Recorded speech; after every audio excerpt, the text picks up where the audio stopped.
Bigay lang ba to? Mais. Sino bigay nito? Sakay siya. Sarap nito. Ang dami natin blessing. Mainit. Fresh na fresh. Galing sa anihan lang. Try mo. Bakit init?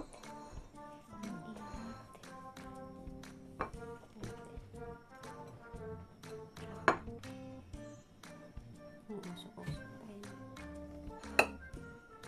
Usok-usok pa yung ano. Sarap nito. Sarap ng ano. Gusto ko kumain ng balatong. Ano? Binato. Hindi. Binato pa. Dahil natin blessing ngayong araw na ito. Thank you Lord sa biyaya. Ang dami namin masyado.